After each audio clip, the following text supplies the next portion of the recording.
Assalamualaikum warahmatullahi wabarakatuh. Perkenalkan, nama saya Dea Cahyanti Rizky, NPM 1962 kelas 5A.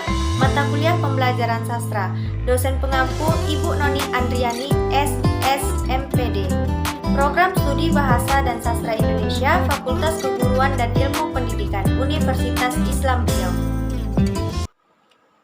Assalamualaikum warahmatullahi wabarakatuh. Salam sejahtera bagi kita semua. Bagaimana kabarnya hari ini anak-anak ibu? Ibu berharap kalian semua baik-baik saja dan senantiasa dalam lindungan Allah Subhanahu wa Ta'ala. Amin, amin ya robbal alamin. Nah, sebelum kita memasuki pembelajaran hari ini, alangkah baiknya kita berdoa terlebih dahulu menurut kepercayaan kita masing-masing. Berdoa dimulai.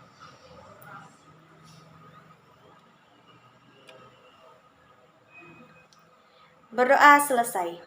Semoga dengan berdoa tadi dibukakannya pintu hati kita, pikiran kita, untuk melaksanakan proses pembelajaran dengan penuh semangat. Untuk absensi saya serahkan kepada ketua kelas. Tolong ketua kelas absen teman-temannya dan kirim melalui WA setelah pembelajaran selesai. Nah, anak-anak ibu pasti sudah siap kan untuk melaksanakan proses pembelajaran dengan penuh semangat. Adapun materi kita hari ini membahas mengenai cerita rakyat hikayat. Tujuan pembelajaran adalah peserta didik mampu menyusun teks eksposisi berdasarkan pokok-pokok isi dalam cerita rakyat hikayat dengan bahasa sendiri, dengan sikap yang bertanggung jawab, kreatif, kerjasama, dan selalu bersyukur kepada Tuhan Yang Maha Esa. Ayo langsung ke pembahasan. Cerita rakyat hikayat. Ibu yakin pasti udah gak asing lagi bagi kalian kan? Pasti kalian pernah membacanya atau diceritakan oleh orang tua, kakek, nenek. Nah, pengertian cerita hikayat sendiri adalah cerita atau kisah yang asal-muasalnya bersumber dari masyarakat serta tumbuh berkembang dalam masyarakat di masa yang lampau. Dengan pengertian lain, cerita rakyat hikayat adalah cerita fiksi yang mengisahkan tokoh agung atau sakti berwatak panutan sehingga dapat dipetik berbagai nilai positifnya sebagai cerminan hidup kita. Adapun karakteristik cerita rakyat, yang pertama, dikisahkan atau diceritakan secara turun-temurun. Yang kedua, tidak jelas siapa pengarangnya, oleh karenanya sifatnya anonim, tanpa pengarang. Yang ketiga, tinggi dengan pesan moral. Yang keempat, memiliki nilai budaya atau tradisi. Yang kelima, mempunyai banyak versi yang berbeda. Yang keenam, memiliki banyak hal-hal yang tidak bisa diterima dengan logika. Yang ketujuh, tersebar turun-temurun dari mulut ke mulut. Yang kedelapan, pada awalnya dokumentasi sangat kurang. Pada umumnya dikisahkan secara lisan. Nah, anak-anak ibu, selanjutnya ada nilai-nilai yang terkandung dalam cerita hikayat.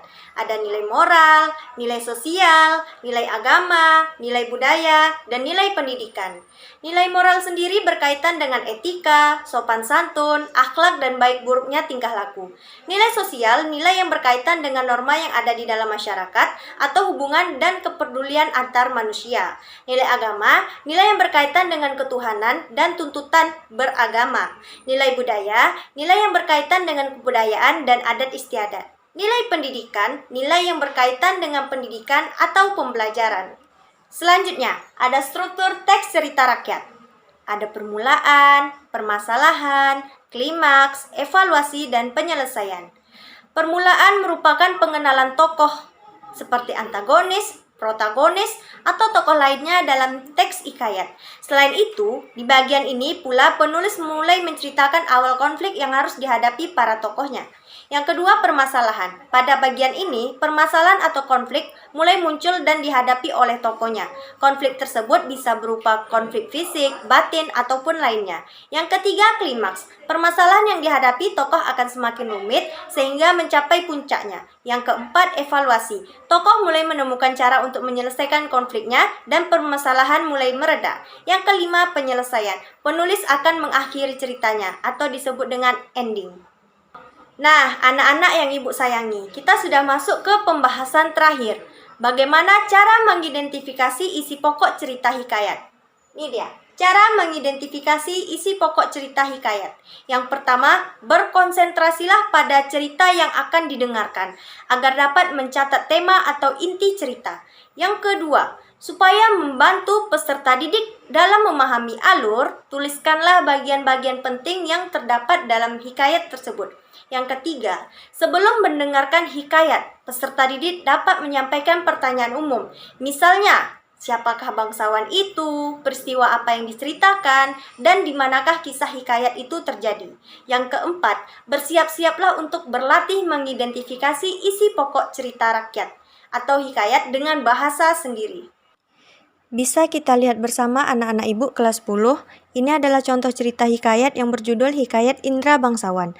Baiklah, ibu akan membacakannya dan anak-anak ibu dipersilahkan untuk menyimak cerita tersebut dengan baik. Hikayat Indra Bangsawan. Tersebutlah perkataan seorang raja yang bernama Indra Bungsu dari negeri Kobat Syahrial. Setelah berapa lama di atas kerajaan, tiada juga beroleh putra. Maka pada suatu hari, ia pun menyuruh orang membaca doa kunut dan sedekah kepada fakir dan miskin. Hatta berapa lamanya, Tuan Putri Siti Kendi pun hamillah dan bersalin 2 orang putra laki-laki. Adapun yang tua keluarnya dengan panah dan yang muda dengan pedang. Maka Baginda pun terlalu amat sukacita dan menamai anaknya yang tua Syahperi dan anaknya yang muda Indra Bangsawan. Maka Nakanda Baginda yang 2 orang itu pun sampailah usia 7 tahun dan dititahkan pergi mengaji kepada Mu'alim Sufyan. Sesudah tahu mengaji, mereka dititah pula mengaji kitab usul, fikih hingga syaraf tafsir sekaliannya diketahuinya. Setelah beberapa lamanya mereka belajar pula ilmu senjata, ilmu hikmat, dan isyarat tipu peperangan. Maka Baginda pun bimbanglah, tidak tahu siapa yang patut dirayakan dalam negeri karena anaknya kedua orang itu sama-sama gagah. Jikalau Baginda pun mencari muslihat, ia menceritakan kepada kedua anaknya bahwa ia bermimpi bertemu dengan seorang pemuda yang berkata kepadanya, barang siapa yang mendapat mencari buluh perindu yang dipegangnya, ialah yang patut menjadi raja di dalam negeri. Setelah mendengar kata-kata Baginda, Syahperi dan Indra Bangsawan pun bermohon pergi mencari bulu perindu itu. Mereka masuk hutan keluar hutan, naik gunung turun gunung, masuk rimba keluar rimba, menuju ke arah matahari hidup. Maka datang pada suatu hari, hujan pun turunlah dengan angin ribut, taufan, kelam kabut, gelap gulita, dan tiada kelihatan barang suatu pun. Maka Syahperi dan Indra Bangsawan pun bercerailah. Setelah teduh hujan ribut, mereka pun pergi saling mencari. Terebut pula perkataan Syahperi yang sudah bercerai dengan saudaranya, Indra Bangsawan. Maka ia pun menyerahkan diri kepada Allah Subhanahu wa Ta'ala dan berjalan dengan sekuat-kuatnya. Beberapa lama di jalan sampailah ia kepada suatu taman dan bertemu sebuah maligai. Ia naik ke atas maligai itu dan melihat sebuah gendang tergantung. Gendang itu dibukanya dan dipukulnya. Tiba-tiba ia terdengar orang yang melarangnya memukul gendang itu.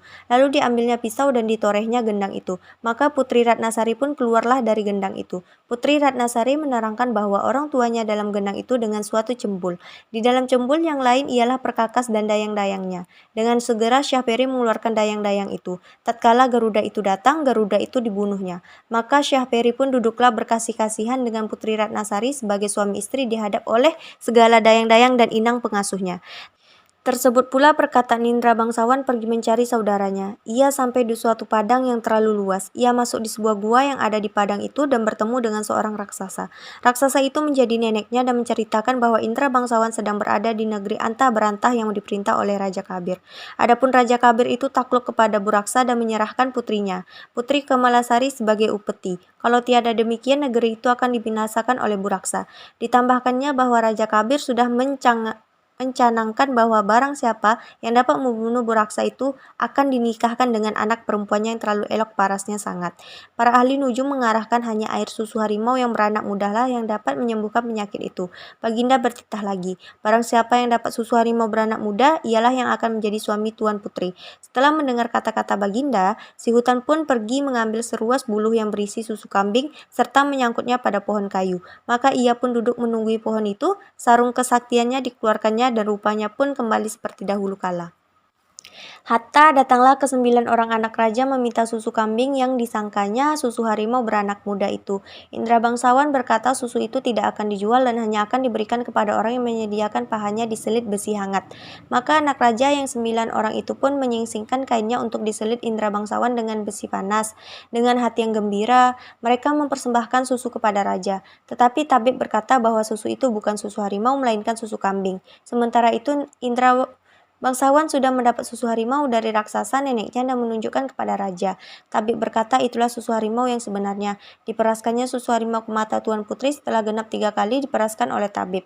Maka Tuan Putri pun sembuhlah. Adapun setelah Tuan Putri sembuh, Baginda tetap bersedih.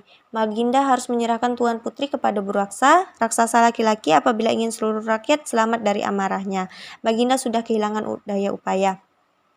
Hatta sampai menyerahkan Tuan Putri kepada Buraksa. Baginda berkata kepada 9 anak raja bahwa yang mendapat jubah Buraksa akan menjadi suami putri. Untuk itu nenek raksasa mengajari Indra bangsawan.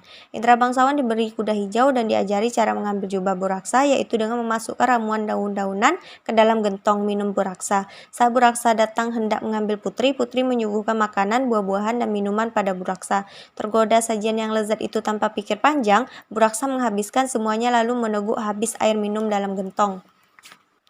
Tak lama kemudian Buraksa tertidur. Indra bangsawan segera membawa lari putri dan mengambil jubah Buraksa. Hatta Buraksa terbangun, Buraksa menjadi lumpuh akibat ramuan daun-daunan dalam air minumnya. Kemudian 9 anak raja datang. Melihat Buraksa tak berdaya, mereka mengambil selimut Buraksa dan segera menghadap raja.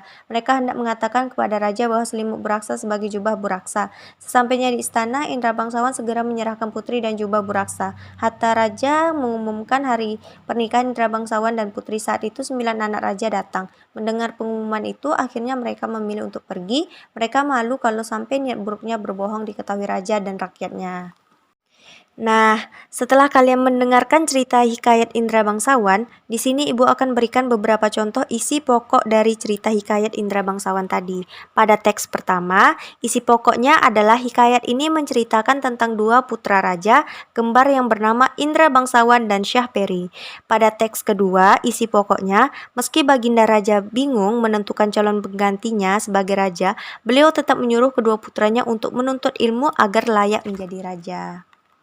Bagaimana materi hari ini? Ibu yakin anak-anak ibu semuanya hebat dan pintar, sehingga materi yang ibu sampaikan tadi dapat disampaikan dengan baik dan kalian mudah memahaminya. Nah, untuk itu, untuk mengukur seberapa paham pemahaman kalian mengenai bagaimana cara mengidentifikasi isi pokok cerita hikayat, ibu akan memberikan penugasan. Untuk penugasan kelompok, tolong kalian lanjutkan mengidentifikasi isi cerita hikayat Indra bangsawan. Untuk pengumpulan tugas, paling lambat ibu tunggu jam 10 malam dan dikumpulkan secara perwakilan kelompok saja melalui WA ibu. Nah, anak-anak ibu, itulah pembahasan mengenai cerita rakyat hikayat. Marilah kita sama-sama menyimpulkan pembelajaran hari ini. Cerita rakyat adalah cerita atau kisah yang asal-muasalnya bersumber dari masyarakat serta tumbuh berkembang dalam masyarakat di masa yang lampau. Nilai-nilai yang terkandung dalam cerita hikayat ada nilai normal, sosial, budaya, agama, dan pendidikan. Cara mengidentifikasi isi pokok cerita hikayat: yang pertama, berkonsentrasi. Yang kedua, catatlah hal-hal yang penting. Yang ketiga, dapat menyampaikan pertanyaan umum seperti siapakah bangsawan itu. Dan yang keempat, bersiap-siaplah untuk mengidentifikasi isi pokok cerita hikayat.